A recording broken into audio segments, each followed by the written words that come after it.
You don't believe in the estimates that are coming down the pike that suggest that we're going to start trending higher this quarter and in the subsequent quarters after that. You think growth is weaker than we would want to believe as well, and that's principally why you remain negative. Did I articulate that okay? Pretty well, Scott. So there's a couple of things that I would probably disagree with. I think if you look at the very nature of spending and inflation, it'd be hard to say that it was not because of monetary policy. And so when we look at what was spent in July, about 140 billion, 100 billion of that was services, 40 billion of that was goods. When we listened to the retailers, they talked about a stretched consumer spending less on discretionary items across the board. Whether you're talking about Lowe's and Home Depot or Macy's or Chewy, everyone, almost to a store, talked about how the consumer was weakening, and that can only be a result of monetary policy. If it was transitory, we wouldn't see that kind of impact.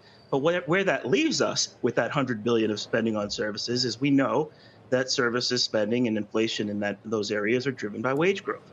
And as long as we're going to continue to have a very tight labor market, I think the Fed's been very unabashed about this, is that we need to get to around a 4.5% unemployment rate for that to really abate. And as long as we're going to see historically low job ads on a weekly basis, I think it's going to be very hard for us to reach that next level down in terms of inflation. And yes, I don't. Yeah, Finn, I'm sorry. Please finish. My bad. Go ahead. No, Scott. So very quickly. So yes, I do believe that the consensus numbers are high. I would disagree that we've reached a trough in earnings. Yes, this quarter was better. We projected -7%. We came in at -4%. But we have had 3 quarters of earnings contractions in a row now. And I find it hard to believe that post 500 bips of Fed action, probably more, with the direction of earnings, with the consumer balance sheet where it is, that we don't have further demand destruction, which in fact the Fed needs, which implies that earnings are going to go lower. But you continue to imply as well, or just directly say, that the Fed's going to do a lot more than people are willing to admit. You had what, was a way outlier terminal rate of north of 6%, 6.25, as a matter of fact. What leads you to believe that the Fed is going to do that when, to a person, they've come out, certainly publicly, many, and use that word patience? And some suggest that rates are already high enough, that they don't need to do any more. Why do you continue to believe that, as I told, you guys a few moments ago, those key metrics of inflation have come down and continue to come down? And on top of it, you suggest the economy's weaker than we want to believe, that they're going to continue to push it all the way to the floor until something cracks. It is a delicate argument, and I appreciate you recognizing that some of the things might appear to be at odds with each other. Perhaps. Let me lay it out. So on the one hand, let's distinguish between people and the Fed. Whether you're talking about Bullard or Mary Daly, they have not actually said we're done.